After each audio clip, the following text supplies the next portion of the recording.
question number 5. This is a challenge one. Mm-hmm. Due to the congestion, what is the average traffic speed between 7 a.m. and 7 p.m. in central London? I want ordinary people like yourself, like me, to be able to have a platform to share their story. But the goalkeeper just decided not to play football and just give me a rugby tackle into my knee. And that actually changed my life.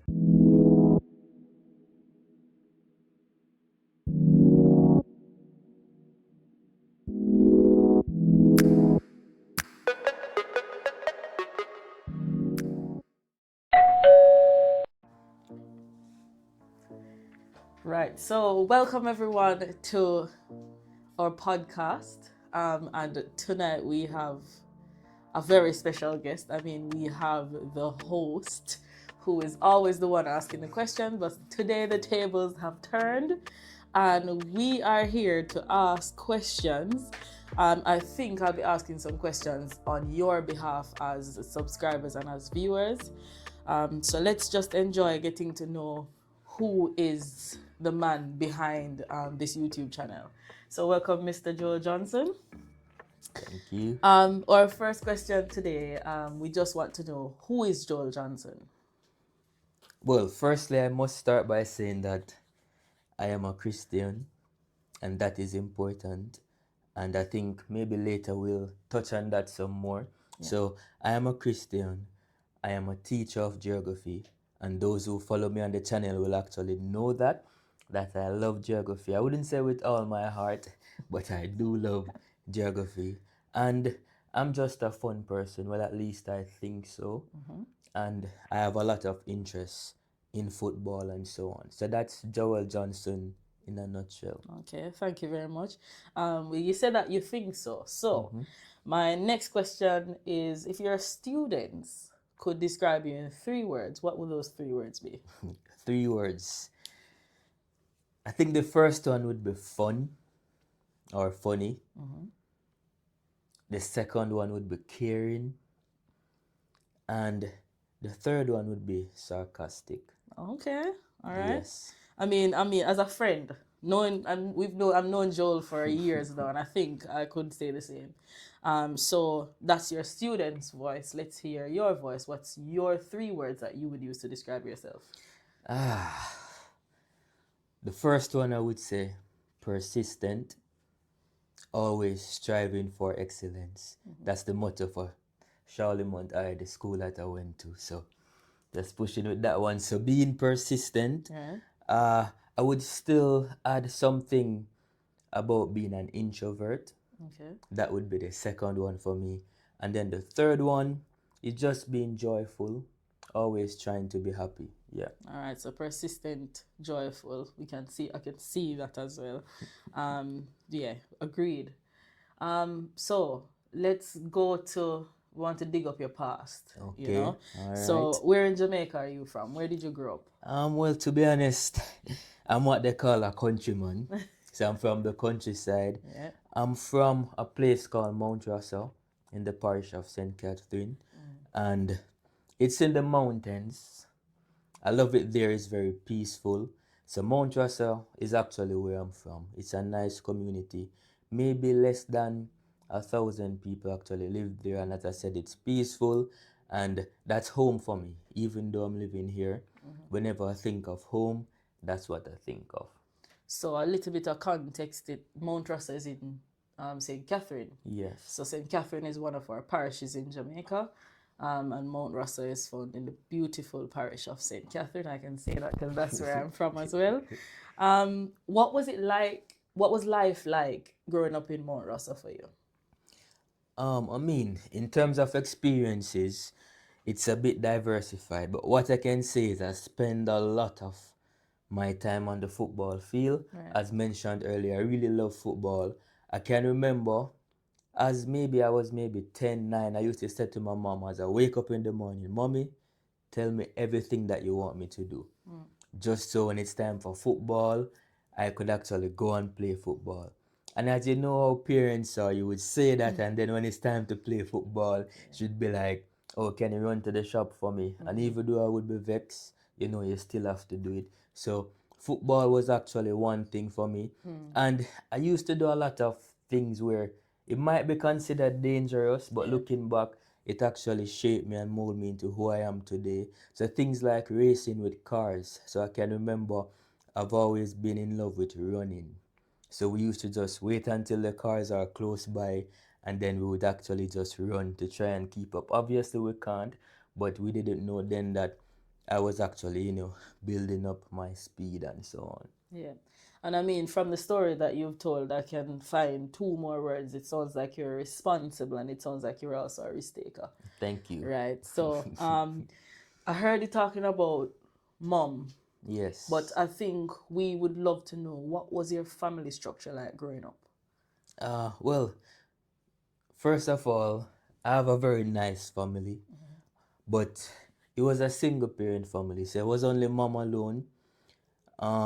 To be honest, I only know my dad, let's say, how long is it now?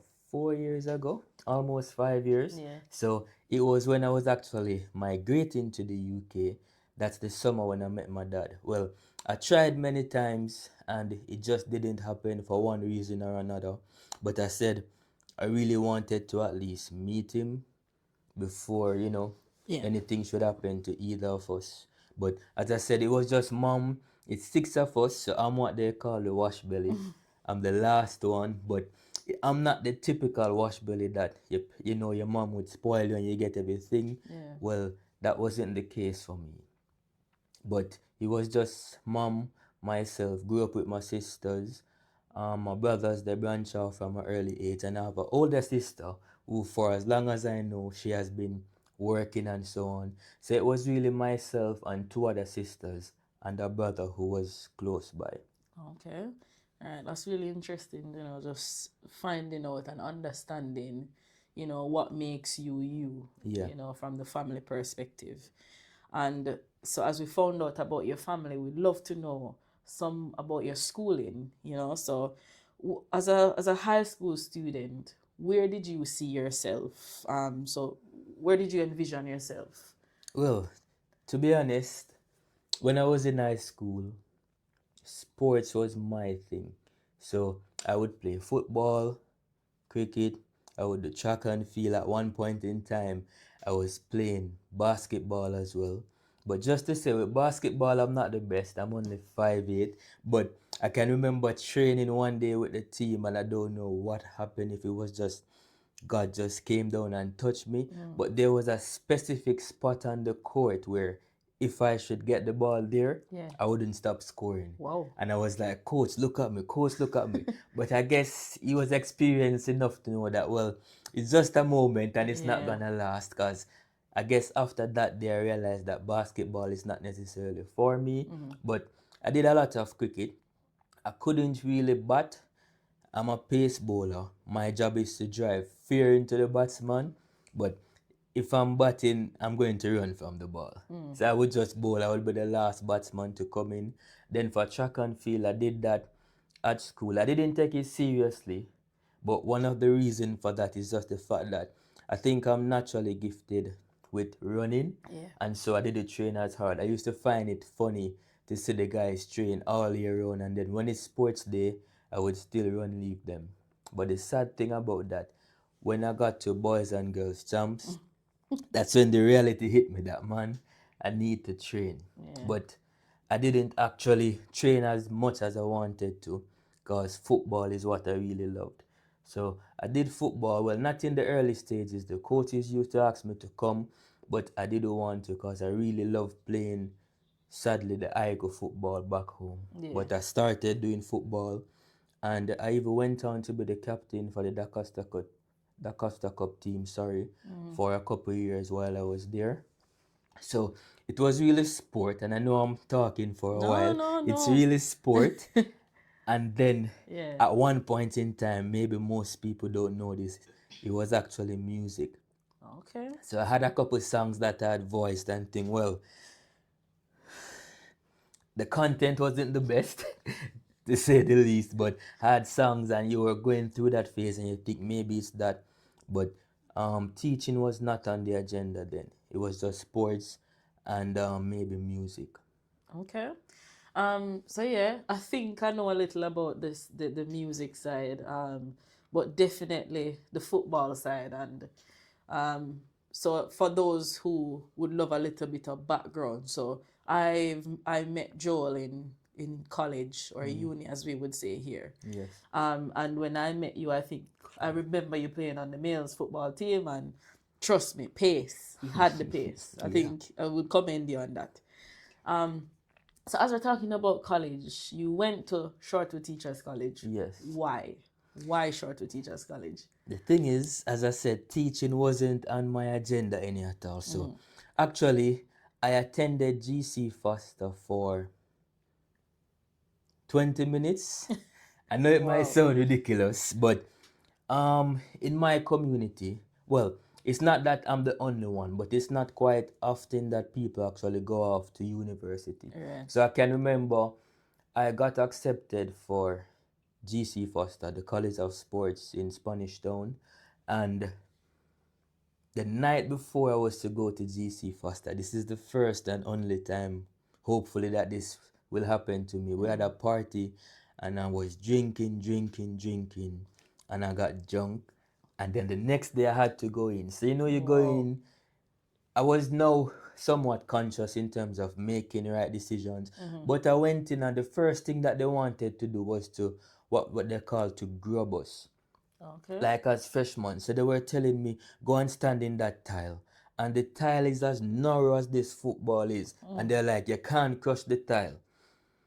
So I guess my sister was like maybe 15 minutes away. I just call her and I say, hey sis, come back for me. Because this is not for me. Now I know that I say I'm persistent, and that didn't necessarily show persistence. But there was another issue going on as well. I had a, not gonna call any name, but I had a family member who had promised to, well, I guess I'll touch on it after, but the family member had promised to pay for my school fee. He said, just pass your subjects and you're good, and I work on that, pass my subjects. Yeah. When it was time, the family member was like, man, just apply for student loan. And I was like, I went there, but kind of half-heartedly. So that's one of the reason. And then the grubbing, I wasn't having that. So I went there for 20 minutes. Maybe that's a record. Yeah. Not a proud one to hold. But then for Shortwood, I went back to sixth form, did another year, and then I didn't even know anything about Shortwood. It's my track and field coach who said to me, there are some scholarships to go to Shortwood, Yeah. and he wants me to go there to play football because he knew that I played football as well. So that's how I got introduced to Shortwood. Okay. Um, I mean, you look at your 15 minutes record at GC Foster, but I think you can look at it as a purpose, because if Yeah. you didn't take the different path, then you wouldn't even be here, That's true. So, I mean, looking at your college experience, what was the most important lesson that you learned in college? Well, to be honest, there are many, but I guess the most important lesson is that giving up is never an option. And to be honest, that's not, at the time, it wasn't my saying, because I can remember being college vice president and then being president. I was running against another candidate. His name is Rashard Blake, and that was his tagline. Big up, Rashard. Big up to Rashard. Giving up is never an option. And it's actually true, because you have to be persistent when you go through college. So I can remember having assignments due, and you have to stay up all night until you see the sun start rising and you give in your assignment. So it's like, I know some of it is procrastination, but some of it is just, it's a lot of work to get done, and you have to meet the deadlines. Otherwise, you have to actually pay to do it over. And money was not a luxury for me. So that was not in it. So I would say just being persistent, never giving up. That's really good, and I really hope that if any of Mr. Johnson's students are out there listening, this is, a little food for thought or food for encouragement for you. And just to ensure that we're all on the same page. For those who are here in the UK, Yeah. we're speaking about college because, in context, in Jamaica, we do call it college, but really it is the same as uni. You Yeah. know, so this is uni, the uni experience that we're talking about. So during college or uni, what is one challenge that you think would have shaped your life the most? Well, it is without a doubt. At the time, I didn't see it as that, but now looking back, I know for sure. So it's getting the injury that I got.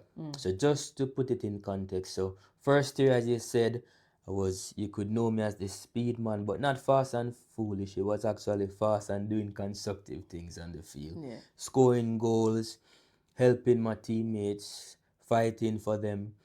But I think in second year, sadly, there was a team and they realized that no, Shortwood before my time, a couple years before that, Shortwood Teachers College used to get like 9 and 10.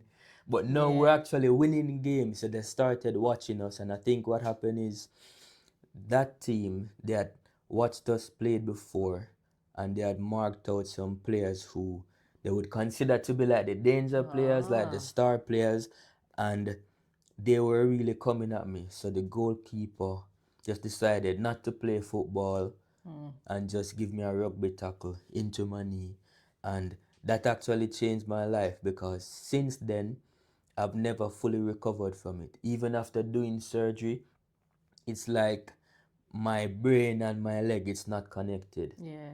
So I know what I want to do, but it's like I can't do it to that high level anymore. So I would say that. But the greatest thing about that really is when I went through the trials with that. I can remember one day I was home and I was feeling a pain in my leg.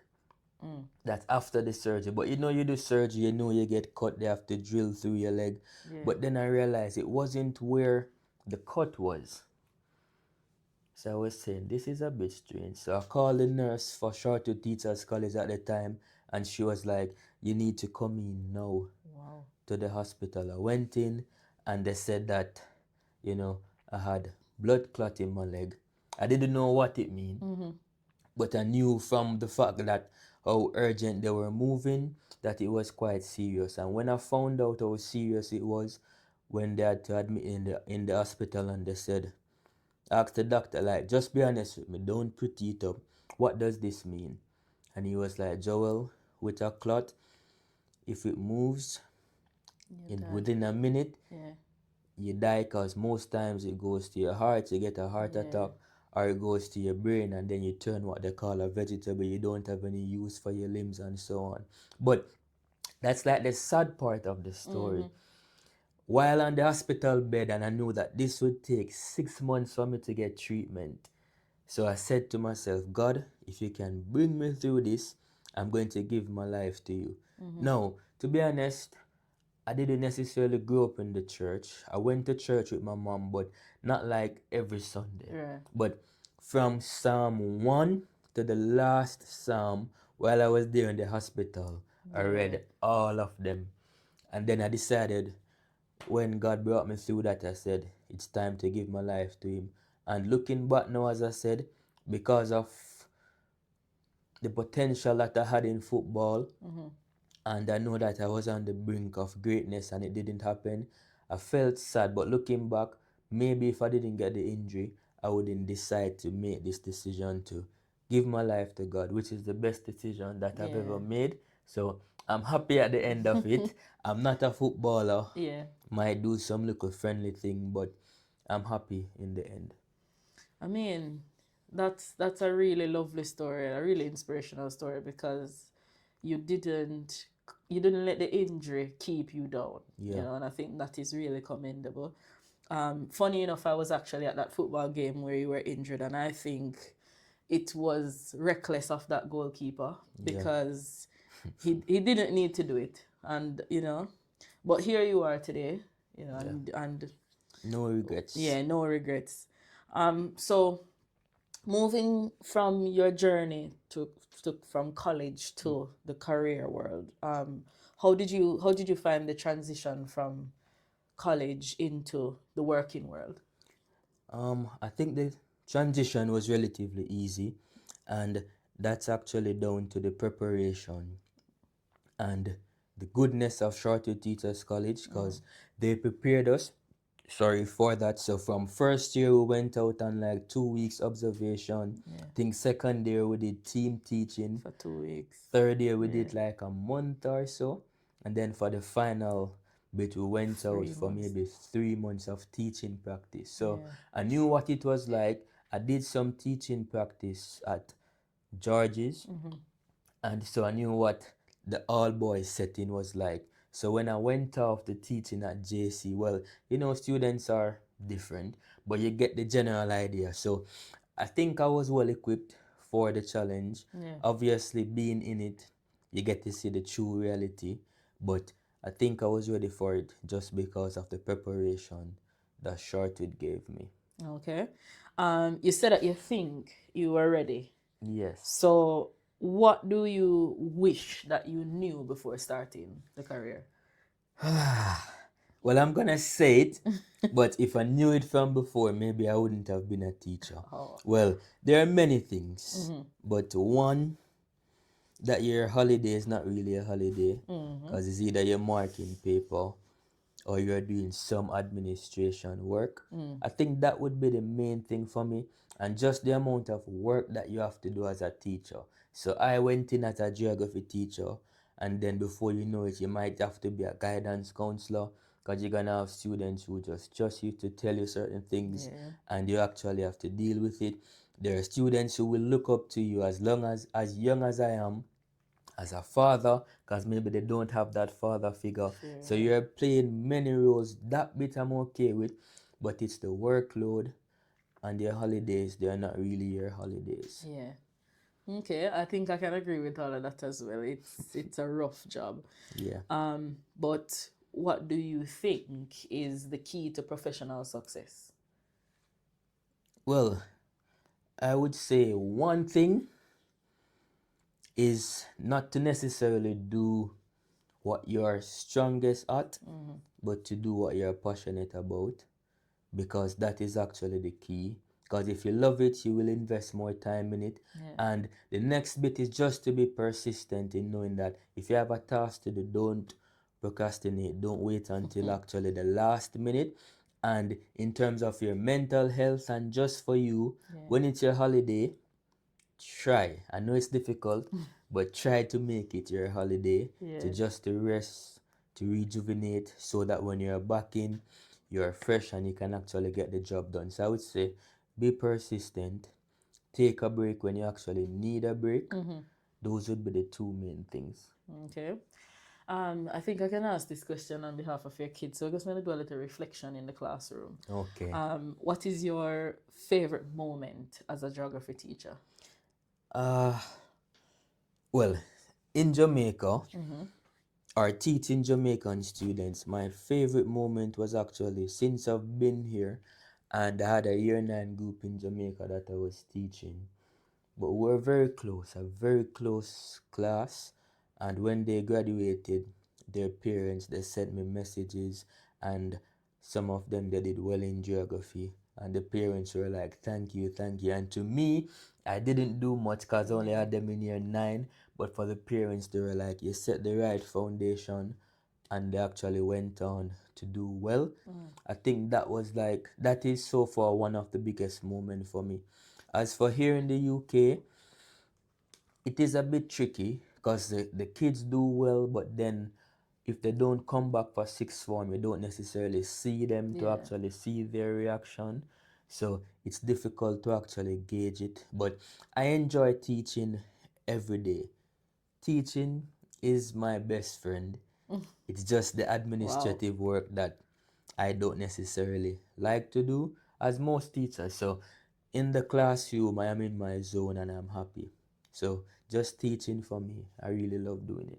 Okay, it sounds like a lot of passion in the classroom, and it sounds like you will not be leaving anytime soon. So this next question, I want, if you're a student of Mr. Johnson, please to pause the video after I've asked this question. So I'm thinking, based on the passion that he's showing right now, I'd love to know what is his favorite topic. So if you think you know what's Mr. Johnson's favorite topic, please to pause right now and go in the comment section and let's just take a guess. This is giving you the chance to think about the answer. So yes, what is your favorite topic to teach in Well, geography? my favorite topic is what many will consider to be the most challenging, and that's map reading. Wow. Now, with map reading, when I'm teaching map reading, I can clearly see that I can take the students like from ground zero Yeah.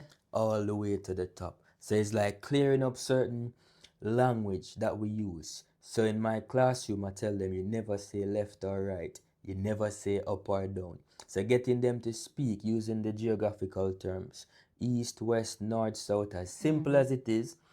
I also have students who might think, well, they say to me, well, sir, not necessarily in the UK, because I don't want to say anything about the UK for students to think who, but some students believe that Jamaica is in Africa. Oh. Yeah. And when I hear that, it's like I have to just pause everything and say, no, no, no. It's Yeah. time to do some map work. Yeah. And so things like that, I can see I get the best gain as it relates to map work. And one of the hardest topics is actually grid reference, finding that specific location. And that is challenging for me, but I try to make it as easy for my student. If you can write the letter L, you can do grid reference. Because we used to do along the stairs, up the corridor and all of that, they weren't getting it. So I say letter L, you draw your vertical, what's the number? Then you do your horizontal, what's the number? And they get it. So Okay. just bringing them through that, map reading it is for me. Okay. I mean, I really connect with something that you said earlier about, the students the feeling as if Jamaica is in Africa, Yeah. because I teach English, but over the past 2 weeks I've had to pull up the map because they were telling me where I'm from and the fact that it's in Africa. Africa. And Yeah. I can tell you something as a geography teacher, this will probably make you go. They've said that Jamaica is in Asia as well. Asia. Asia, yes. So, thank you for teaching our children. I guess it's the influence. I know that as Jamaicans Yeah. and Jamaica, we're very influential. So maybe because we're all Yeah. over the world, I think we're everywhere. Yeah. So just so you know, students, now that we're saying it, and for everybody, Jamaica is in the Caribbean. Yeah. And if you're looking at it as a continent, it's in North America. All right, so that's where Jamaica is. Yeah. So hopefully we Yes. don't have any more of this. But if we do, then this is the teachable moment. Definitely. So you have a mentor, right? For Yes, those who I don't do. know, you have a mentor. How has he impacted your life? I just want to say firstly, shout out to my mentor and Dr. Clark. And it's a different type of mentorship. It's I would more call it discipleship. Because in Jamaica we used to do Bible studies with myself and Ashika and Elton. We used to do it back home. But then when I came here, I realized that something was missing because the accountability was not there. So if I go to church or if I don't go to church, it's kind of between myself and God. Yeah. There was nobody in the middle holding you accountable, just even to call and say, hey, I didn't see you in church today. How are you doing? So I would say holding in terms of accountability, that's the best thing as it relates to my mentor. Yeah. Yeah. I mean, and sometimes we don't realize it, but we really do need people to keep us accountable. And if you could really look back at some of the conversations that you've had with your mentor, what would you say would be the best advice that you've got from your mentor? Well, I've gotten a lot. I would say in terms of relationship, I can remember when I was ready to get married and I told him he was happy for me, but he said, if you're only going into marriage for that physical thing, then you better think again because there are going to be tough times and you need to find other ways to love your partner, not just the physical. And I think that was actually a very good advice for me, because now being married for almost 6 years, Yeah. in a couple of days it's gonna be 6 years. I can Yeah. say that it's not just about one thing, not one set thing. So I don't want you guys to be thinking about that one thing now. It's not a specific one thing. It just have to be well rounded. So you have Yeah. to love the whole person and not just the physical. So I would say that is actually the main bit about me and my mentor. Yeah, and I mean, before we move on, happy anniversary when it comes to you and your beautiful wife. Oh, thank you. Yeah. So, you know, you've shared with us your journey, Yes. from Mount Russell, the beautiful, hilly space of Mount Russell, and you've gone to, you've moved from St. Catherine to Kingston for your studies, Mm-hmm. and now you are here in the UK. Yes. So coming here in the UK, did your expectation meet your reality? 100% no. Oh. So I guess it's not necessarily fair to the UK because of where Jamaica is located. So, firstly, I must say that I thought that I would have been the last one to leave Jamaica. If there's a war, any conflict, any natural disaster, I would always say I would be the one to close the gate. But then I realized that, man, if I want to be successful and with the ambition that I have to just, as I said, strive for excellence. Yeah. And that actually drove me out of Jamaica. Now, in terms of coming here, it didn't meet the expectation because when I thought of foreign, it's always just US. Most of my friends, most people I know, when they say they're going foreign, they just mean they're going to the US. And I thought of the buildings and so on, I expected it to look a certain way. Now, if you go to places in central London, it do look like that. But for most of the UK, as you know, it's just bricks and so on. And due to the seasons, especially when it's winter and so on, the bricks will change. So the aesthetic of the buildings is not that pleasing. Yeah. So that was actually the first thing that I had noticed. But one thing that lived up to the expectation at the time was actually the cold. So when I came, it was in the winter and it was very cold. It's exactly what I expected and more, to be honest. So that actually surprised me. But I think I'm accustomed to it now. So I would say no, just because of the buildings. The landscape is pretty beautiful. Okay. But now that you've seen it all, do you think that from a geographical perspective, it has met, the human side of geography, the infrastructure, does it not add up to? It it does, because as we know, England is an advanced country and Yeah. all the countries in the UK, they're all advanced. So you might see the buildings and you just think, oh, it's just an LIDC and there's not much going on. But there's a lot of technology behind it. There's a lot of convenience behind it. So that's actually the human side. If we jump over to the physical side, there's a lot to do. So you can go to Isle of Wight, Yeah. you can go to the Needles, and you will get to see a lot of geographical structures there. You can go and visit the River Thames. I know it's pretty common, Yeah, but yeah. there's actually a lot to do. There's a lot Yeah. of tourist attraction here. So the buildings might fool you and you might think that it's not necessarily the best place to be. But when you start interacting, when you start learning as to the advancement of the country, then you would say yes. And just for some clarification, you said LIDC.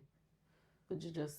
Oh, so LIDC, it means low income developing country. So Okay. there are three categories for countries.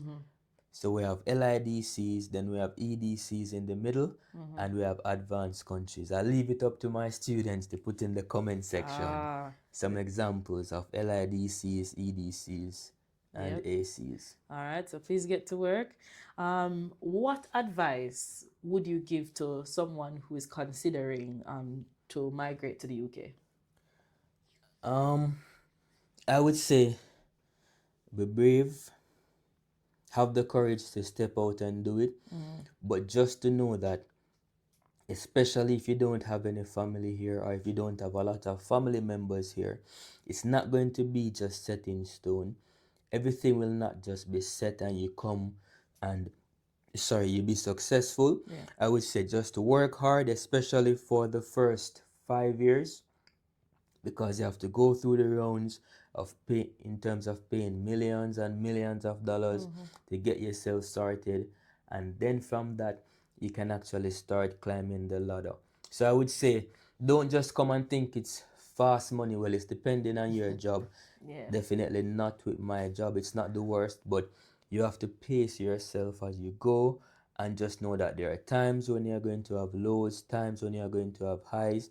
But if you are persistent enough and if you are determined enough to know that you want better, then UK is the place to be. 100%. I definitely agree with that. So you've told us about your experience here in the UK, and it sounds like you are having a wonderful time, and you are, despite the fact that it wasn't what you expected, Yes. you are making the most of it, because what you are doing is you are helping others to see the UK in a through different eyes, through the Yes. eyes of a geographer. So looking back at Jamaica, what do you miss the most about Jamaica? Well, when most people talk about Jamaica, they talk about the food and the yes. vibes and so on. But as I said earlier, I'm gonna go back to that. I am a countryman. Yeah. So I know for some people they're gonna say, really? Is it really that? But for me, I miss going in the backyard, just get a machete, chop the bush and plant something and watch it grow. Yeah. I miss getting my hands dirty.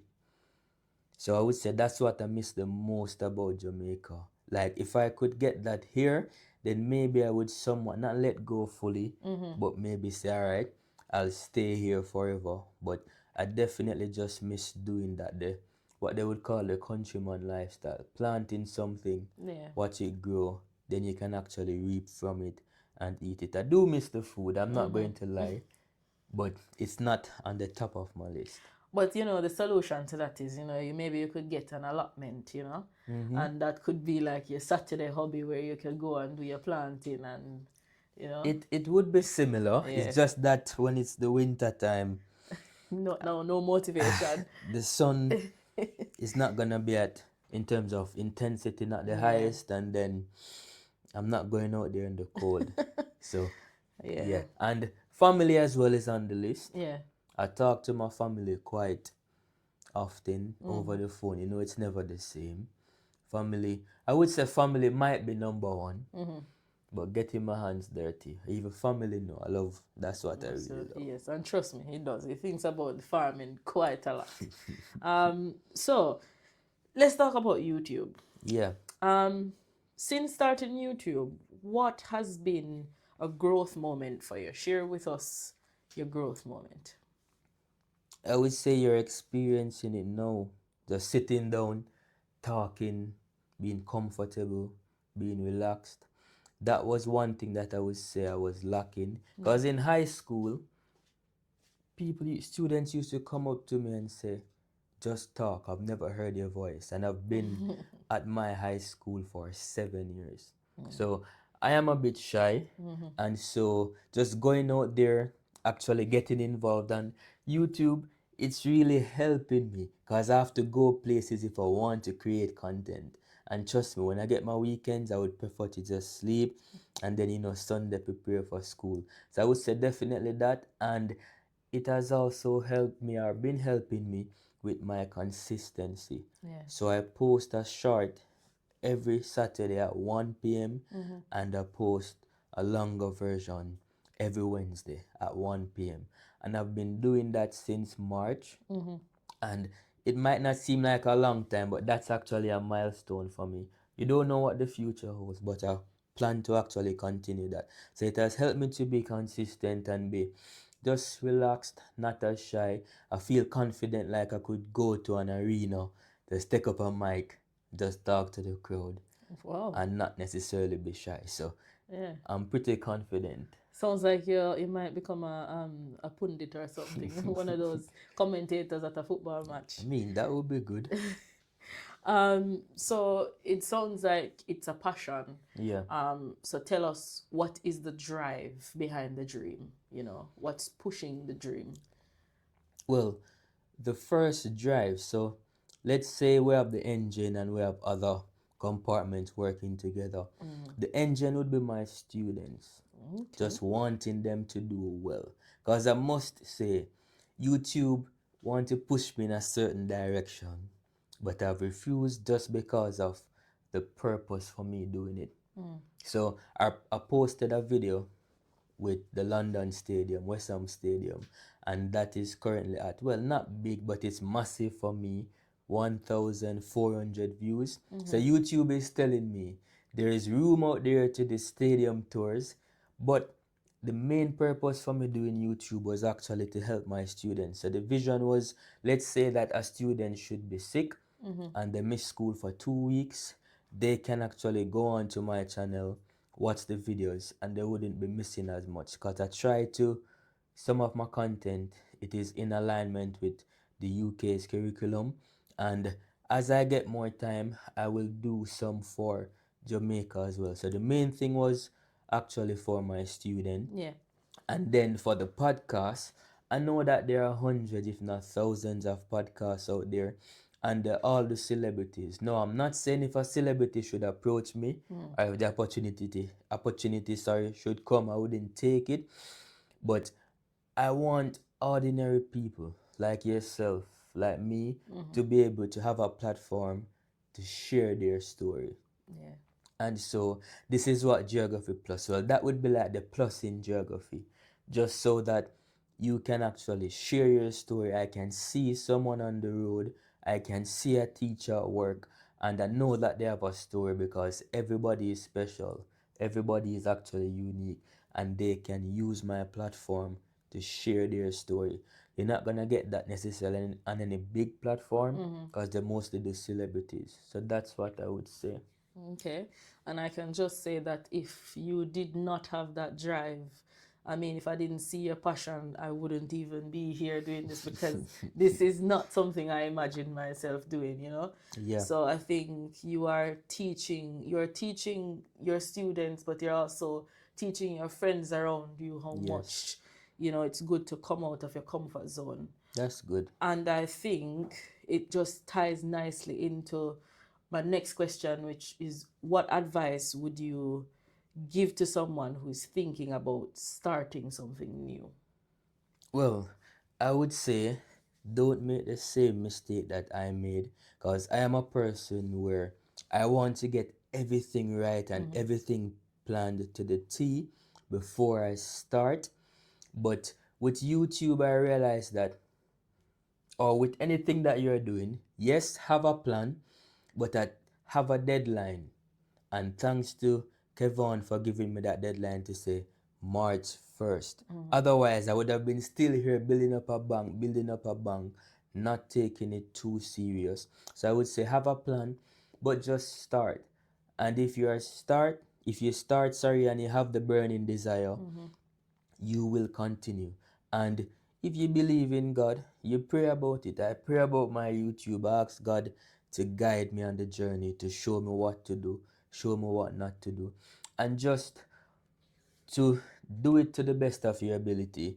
Know that you're gonna fail at times, but it's not about failing, it's about if you're gonna get up or not. Sometimes I spend 9 hours doing a video and then it only get 100 views.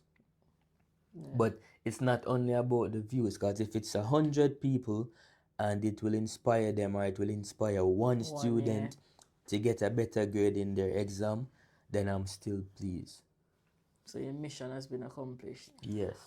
So we would love to know what's next for you. What's in your, it not limiting you to just YouTube. It could be YouTube and it could be your life, but what's next? I would say let's start with YouTube since we're there. Okay. For YouTube, the dream is to still have the consistency. And I think that consistency will allow me to get monetized.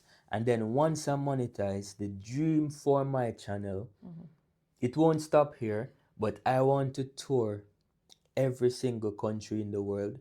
and not just randomly touring. I want to go when I go to each country. So if I go to Argentina, I have to go to the national stadium there. If I go to Spain, I want to go to like the top teams, their stadium and the national stadium. So I want to go to every country.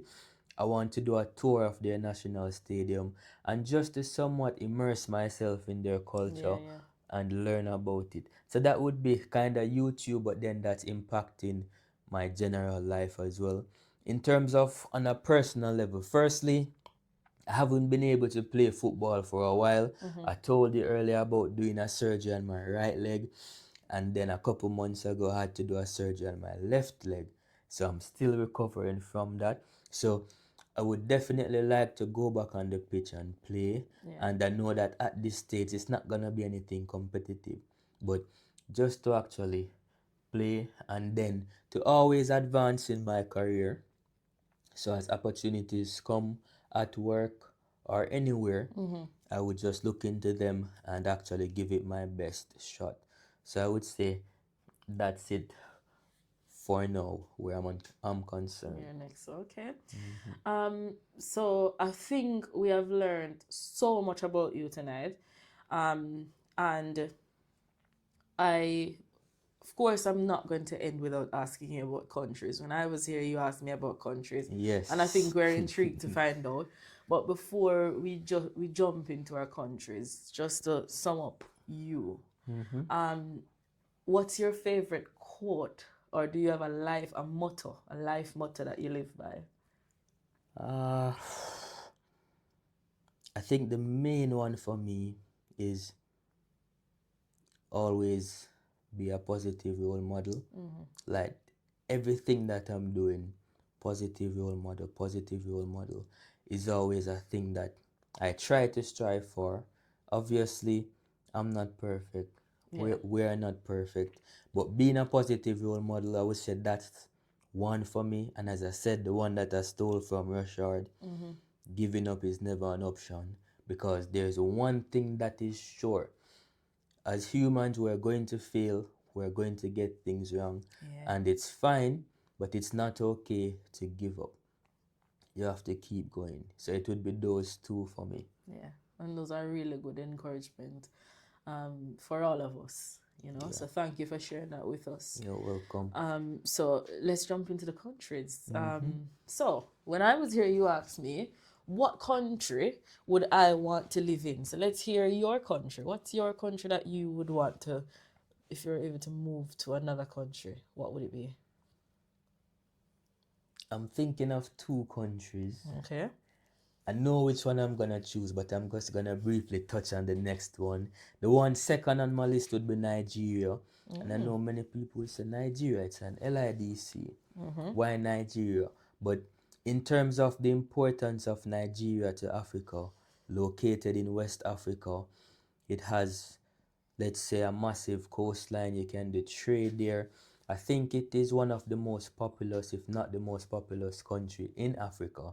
And so, where there's a lot of people, Yeah. there's a lot of problems, but there's also a lot of opportunity. So, if I can grow my business, not just YouTube, but any other business adventure that I would want to go into, I think Nigeria would be a good place. But the country that's on the top of my list, I know it might not be on the top of most people, but it's Antigua and Barbuda. And can you just tell me why? So, one, it's in the Caribbean, so it's not too far from Jamaica. Yeah. And I think sometimes I'm here, I'm kind of homesick, but then the flight is 9 hours plus. But I know from Antigua and Barbuda, it might be an hour or Yeah. two the most. And also, it is one of, well, I'm not sure if there's any other country who have as many beaches as Antigua and Barbuda. 365 beaches. Oh, wow. So I can go to one beach each day and I wouldn't have to go back to it because I have one for each day of the year. And the population there is less than 100,000.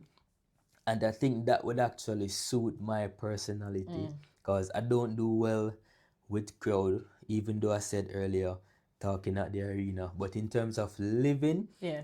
I think it would actually be somewhere nice. And just to end by saying there are 3 islands. I know it's Antigua and Barbuda, but there are 3 main islands there. So just imagine if I can spend 2 months on one island, 2 months on the next, 2 months on the next. So you will never get bored, I think, while you're there. And as I said, it's close to the other Caribbean islands. So that will give me an opportunity to actually go and visit those places. Oh, wow, that So sounds interesting. Antigua and Barbuda. Yeah, I'm not gonna get jealous and change my mind from Spain, but I will come and visit you there Please and do. experience the beaches. So the last question for the countries. So based on your list of country from your alphabet shorts, Yes. right? What countries do you feel as if you must explore from that list? The main one, so I'm still at doing the countries starting with A. So I think I've done 7 or 8 now. Argentina has to be one, and I told you the reason before. So I think I would definitely want to go there. And it's not just for the football, but Argentina is one of those countries where it has the Andes mountain, one of the tallest mountain ranges in the world. And if you go there, due to the height of the mountain, it's good for stargazing. Oh, And being a geographer, Yeah. you know, I'd be interested in doing stargazing, so I could just bring my telescope and observe the stars. So that would be one, but the main one would be Algeria. 80% of Algeria is actually covered in the Sahara Desert, and you might think, wow, it's very hot. very hot, yeah. But in fact, in the Sahara Desert in Algeria, not quite frequent, but there are times when snow will fall there. Okay. So I would definitely like to visit there, especially maybe when snow is falling in the desert, just to get that, because it doesn't happen quite frequently. Yeah. Yeah. Okay, that's really interesting. And if you haven't started tuning into the alphabet shorts, they are short, so please go and tune in. Just you 1 know? minute. Just 1 minute of your time. And thank you for bearing with us this far. And I really hope that I am asking questions that you would love the answer to. So I have finished asking the questions about you. But of course, I cannot allow you to leave without asking you some questions, some geography questions. So Okay. today we will not be using the wheel because, I mean, what's the point of having Mr. Johnson take the money from his own pocket or the prize from his own pocket? So we're going to test your geography skills. All right. And can I just say, I laughed earlier because you said that one of your favorite topics is maps and grids. And I took that question off the list. So I think that will be the easiest question for you. So yeah, I completely erased it. So let's see if you can handle these. I believe they're easy, but I'll put you to the test. All right. And I think a fitting prize, we may not be able to give him a prize from the bank, but for each correct answer, I think we should have our viewers, if you are not one to hit the like button, for each correct answer, can we do a minimum of 5 likes per person? Everyone, just give a like, Yeah. So Just- 1 like per person. Yeah. And maybe share the video with a friend. And if you haven't subscribed, subscribe. That would make just my give him day. give him a little. Ready for this? Question number 1. So I'll read through them the same manner that you would. Okay. And then I'll go back through it and you give me the answers. Question number 1. Name 5 major lines of latitude. Question number 2. Name the coldest biome. Number 3.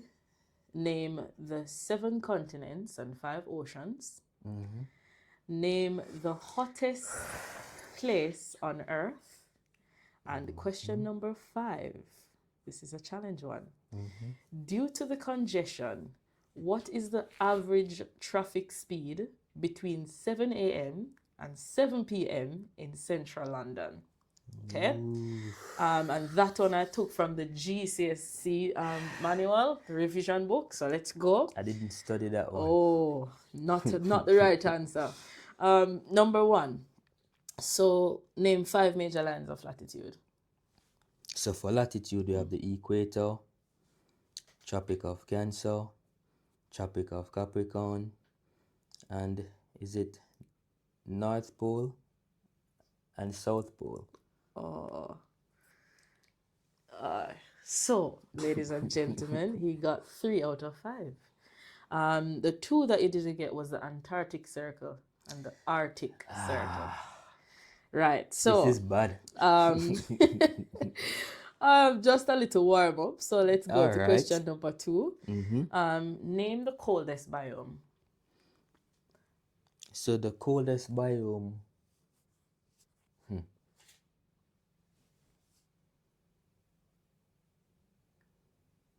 So I guess it would be the polar region. Unless you want me to give a specific I'm name. looking for something specific. So would it be Antarctica?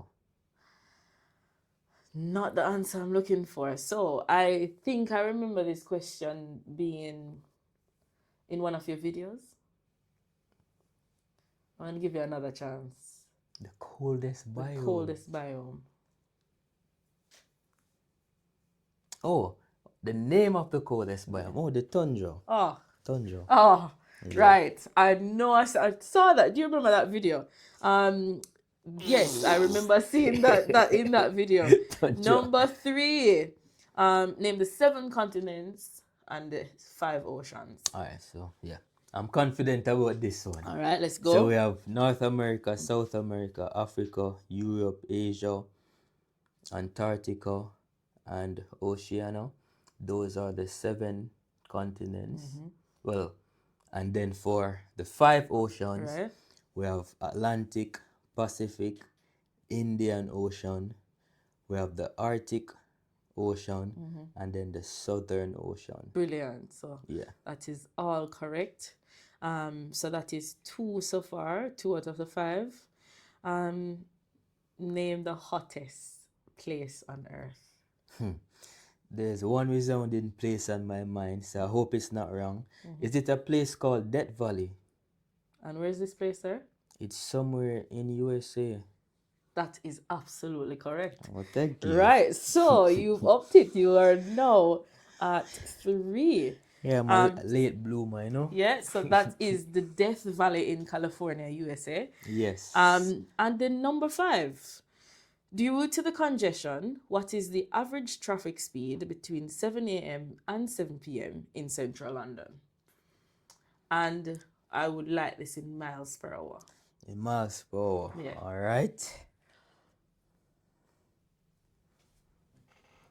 I know a number in my head. I'll give you 2 goes. All right, so is it 8 miles per hour then? Are you confident? I am confident. You sure? I'm sure. You don't want to think about your answer? Well, you're giving me 2 tries, so it's 8 correct, because if 8 is not correct, then I have a... Right. You got it on the first go. Oh, So that good. is really good. So you have proven to us that you didn't just pick up your degree somewhere. Yes. And you've proven to us that you worked for it. You worked for your degree. You know what you're about. Yeah. And I've listened to you speaking, and you're a knowledge man. Yeah. I'm disappointed about the first one. I mean, And for the second one, yeah.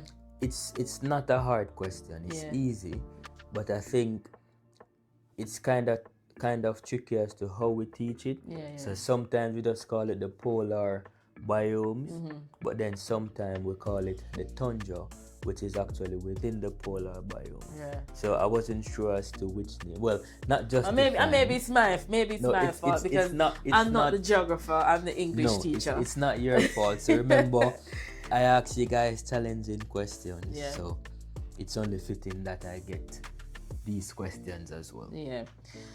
So yeah, I mean, we just want to as we've said earlier, I think I said something wrong earlier where I said each person giving a like. What am I saying? We should all hit that like button, and Yeah. I'd love for you to subscribe. He didn't get 5 out of 5, but he's shown you that he has depth and he has the knowledge. So we just want to thank you for your time, and thank you for your transparency to your viewers. I think this is the opportunity for your viewers to really get to know who you are. Yes. And we admire the passion, and we want to continue to live through the eyes of a geographer. So thank you so much for your time. Thank you as well. Do enjoy.